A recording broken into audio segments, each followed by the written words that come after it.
In the winter of 1734, a woman named Judith Dufour walked to a London workhouse to collect her 2-year-old daughter. She led the child into the freezing night, toward the dark fields on the edge of the city. There, Judith strangled the toddler and stripped her of the new clothes the parish had provided for the winter. She sold the little coat and stockings for $1 and a few pennies more. She took that money to the nearest dram shop and spent every coin on gin. When she was caught, she did not deny the crime, telling witnesses the next day that she had done something that deserved the gallows. To the authorities, Judith Dufour was a single symptom of a city drowning in a clear, juniper-scented liquid available on nearly every street corner. By the 1730s, the scale of consumption was staggering. Across the entire city, the average Londoner was drinking 2 pints of raw, high-proof spirit every single week. Today, gin is an elegant botanical mixer, but in Georgian London, it was a substance that systematically dismantled families and neighborhoods. This is an investigation into the policy disasters and economic incentives that manufactured the crisis. This is a juniper branch. These dark blue cones carry a sharp, bitter, piney scent that humans have trusted for centuries. 2,000 years ago, Greek army doctors soaked these berries in wine to treat chest ailments. Eventually, distillers in the Low Countries combined this trusted botanical with crude malt wine. The juniper masked the harsh, oily taste of early distillation, creating a spirit they called Genever. English soldiers fighting in Northern Europe were handed cups of the spirit to study their nerves before advancing into cannon fire. Surviving soldiers returning home brought the taste with them, along with the phrase Dutch courage. The drink achieved political dominance during the 1688 Glorious Revolution. England installed a Dutch Protestant prince as king, a man whose national drink was gin. To cripple the economy of Catholic France, the English government placed heavy taxes on French brandy while deregulating homegrown distilling. In 1690, the government broke the old distilling monopoly, allowing almost anyone with grain and distill to enter the business. This hyper-deregulation removed the legal safety brakes on alcohol production, just as London's desperate poor population exploded.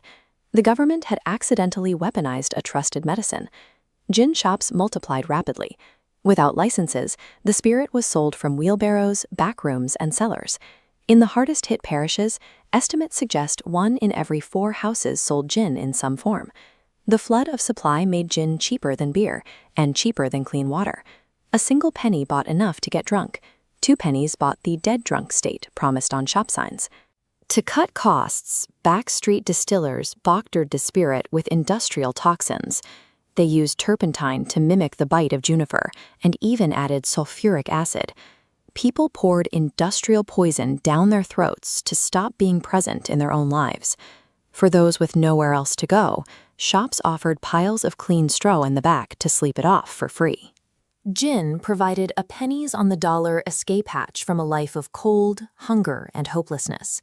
By making oblivion the most affordable commodity, the government engineered an inescapable public health catastrophe. Parliament attempted to fix the disaster with 5 major laws passed between 1729 and 1751. They tried to price the spirit out of reach with steep taxes and expensive licenses. Prohibition failed immediately. The trade vanished into a black market of secret rooms and code names, ensuring the supply of gin remained uninterrupted. An Irishman named Dudley Bradstreet exploited a loophole by renting a house anonymously and nailing a wooden cat to the wall. Customers dropped a coin through a slot in the cat's mouth, and Bradstreet poured gin down a hidden lead pipe under the cat's paw. The seller remained completely anonymous, effectively outwitting the law's enforcement efforts. Soon, these Puss in Mew shops appeared across the city slums. When the government tightened enforcement, London erupted. Crowds attacked paid informers and took to the streets chanting, "No gin, no king," threatening the monarchy over their right to cheap spirits.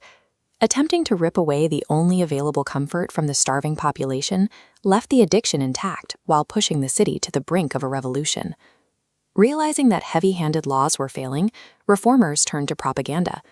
In 1751, artist William Hogarth published a horrifying image designed to change the public mind. This is Gin Lane. At its center, a mother in a drunken daze ignores her falling baby. Hogarth equated the drink with societal ruin. In the background, buildings crumble. A man hangs himself, and a corpse is lowered into a coffin. That same year, Parliament passed a smarter law. Instead of punishing the drinkers, they targeted the sellers, restricting the trade to licensed, rent-paying properties with real accountability. Converging economic forces finally broke the craze. Bad grain harvests made distilling too expensive, while the sudden affordability of tea provided a warm, safe alternative that woke the nation up instead of knocking it out. The crisis was solved through smart supply chain regulation, shifting economics, and providing a safer alternative to a desperate public. In 1830, the invention of the continuous column still allowed distillers to produce a spirit so clean and pure that it no longer needed sugar to hide chemical flaws. This unsweetened style, London Dry, moved gin out of the gutter and into spectacular Victorian gin palaces, glittering spaces of mahogany and etched mirrors. As the British Empire expanded into the tropics, soldiers and administrators encountered a relentless enemy, malaria. To make the bitter, anti-malarial quinine drinkable, they mixed it with sugar, carbonation, and their daily ration of gin. The gin and tonic was born, returning the spirit to its ancient medicinal roots. The liquid in a modern cocktail glass holds a 2,000-year legacy of herbal medicine, political blunders, and ultimate redemption. It is a spirit that was born to heal, learn to kill, and was eventually refined into one of the most carefully regulated products in the world. If you enjoyed uncovering the hidden stories behind this everyday object, hit the like button, subscribe, and let us know in the comments what everyday item we should investigate next.